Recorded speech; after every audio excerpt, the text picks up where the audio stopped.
The jungle was unlike anything Arun had ever seen.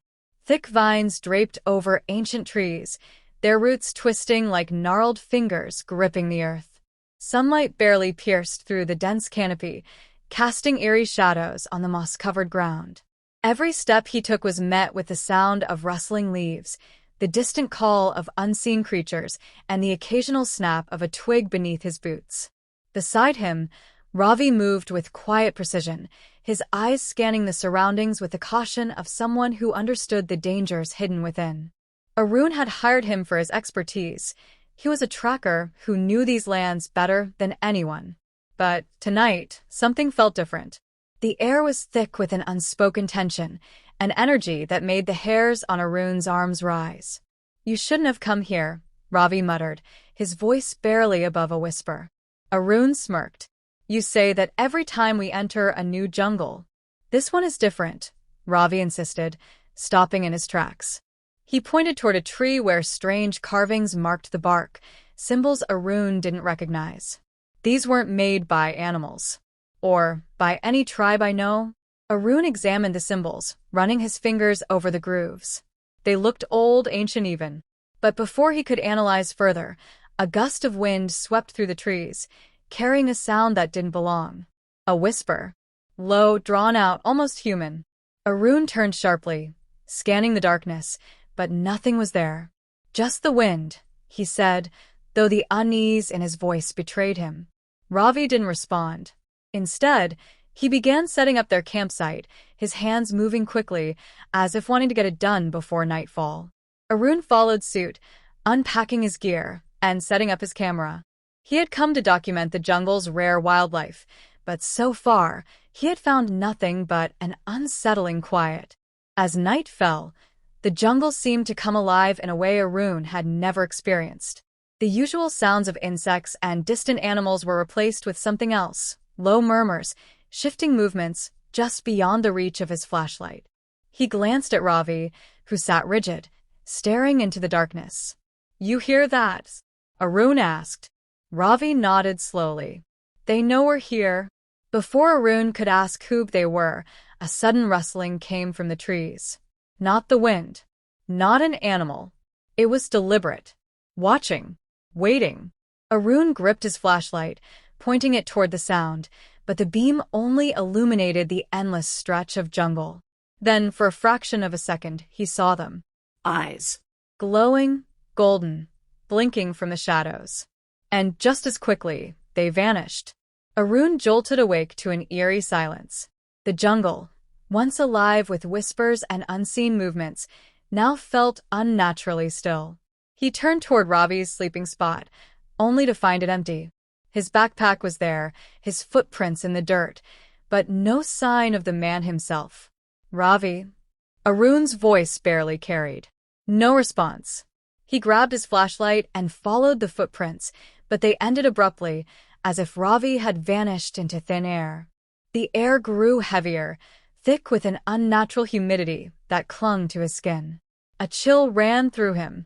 Something was wrong. Pressing forward, Arun moved cautiously, every step deliberate. The deeper he ventured, the more he noticed the jungle changing. The trees twisted unnaturally, their roots forming patterns too perfect to be random. Vines coiled like serpents, and the carved symbols he had seen earlier appeared more frequently, etched into bark, stones, even the ground itself. Then, through the dense foliage, he saw it, a structure half buried under nature's grip. An ancient temple, its walls covered in vines, yet still standing strong against time. His pulse quickened. If Ravi had gone anywhere, it had to be here. Stepping inside, Arun felt an immediate drop in temperature. The walls bore intricate murals, each depicting strange figures bowing before shadowy beings. Their faces were blank, their hands raised in silent offering. A deep sense of unease settled over him. A faint sound echoed from deeper within. A whisper, followed by a low, guttural growl. Arun turned sharply, gripping his flashlight as the shadows seemed to shift around him.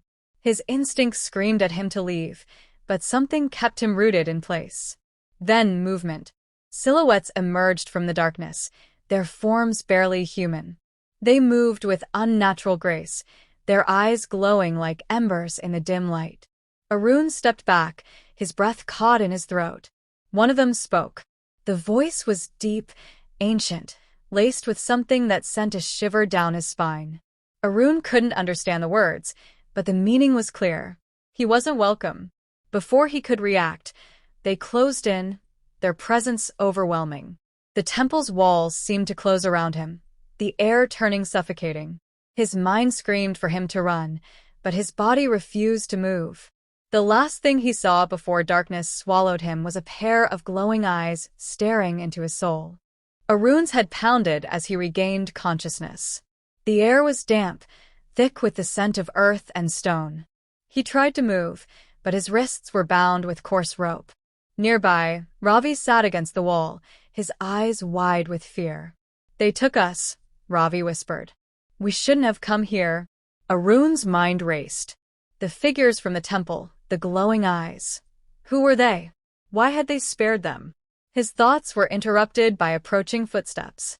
From the darkness, an old man emerged, his gaze piercing.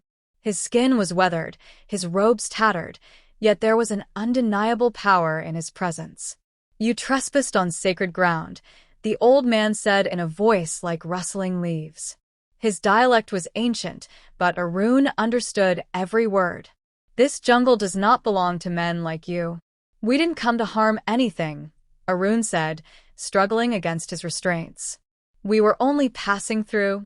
The old man studied him for a long moment before gesturing to the murals on the wall. "Do you understand what these mean?" Arun followed his gaze. The paintings depicted figures offering gifts to towering, shadowy beings. In the final image, those who refused to give were swallowed by darkness. "This place is a sanctuary," the old man continued. "A balance must be kept. The jungle allows us to live only if we respect it. Outsiders disrupt that balance." Arun's breath hitched. "What happened to the others who came before us?" The old man didn't answer. He only pointed to the last mural, figures disappearing into the shadows, their forms dissolving into nothingness. "You will be given a chance," he said finally. "A trial. If you pass, you leave. If you fail, the jungle keeps you." Arun's stomach tightened. "What kind of trials?" The old man smiled, but there was no warmth in it. "A simple test. Find your way out."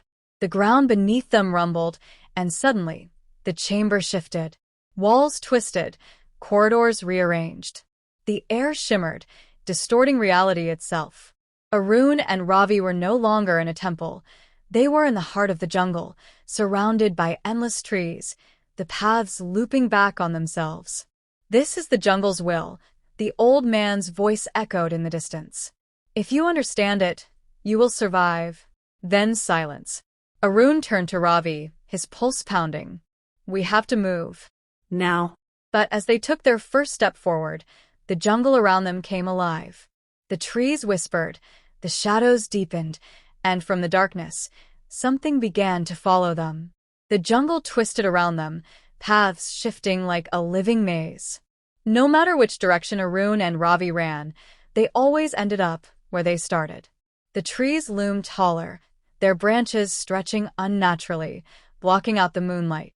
The whispers grew louder, filling the air with voices that didn't belong. Ravi clutched his head. "It's playing with us," he gasped. "This isn't real." Arun forced himself to think. The old man had said they had to understand the jungle. This wasn't about running, it was about seeing. He closed his eyes, blocking out the fear, the illusions, the overwhelming panic. He focused on what was real: the wind, the sounds of insects, the natural rhythm of the forest beneath the chaos. Then he remembered the symbols in the temple, the ones on the murals. They weren't just carvings. They were directions. A map.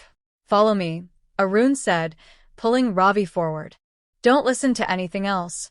They moved carefully, ignoring the shifting shadows, the figures lurking at the edges of their vision. The jungle tried to deceive them, but Arun focused on what he knew: the patterns of nature, the way the ground sloped, the way the trees leaned toward the open sky. Finally they saw it. A break in the dense foliage. A clearing. The exit. As they stepped into the open, the jungle seemed to sigh, as if releasing them. The air lightened, the whispers faded, and the oppressive weight on their chests lifted. The old man stood at the edge of the clearing, watching them. He nodded approvingly. You listened. You learned. That is why you live. Arun swallowed hard. What was this place? The old man smiled faintly. A test. A guardian. A secret you must now carry. His gaze darkened. But remember this. Speak of what you saw, and the jungle will call you back. Before Arun could respond, the man stepped back, and the jungle swallowed him whole. The trees shifted once more, and in the blink of an eye, the temple was gone. Ravi exhaled shakily. Let's go. They didn't look back. Days later, when Arun developed his photos, he found something chilling. His camera had captured the jungle, the trees, the sky, but none of the temple, none of the murals, none of the figures, as if they had never been there at all.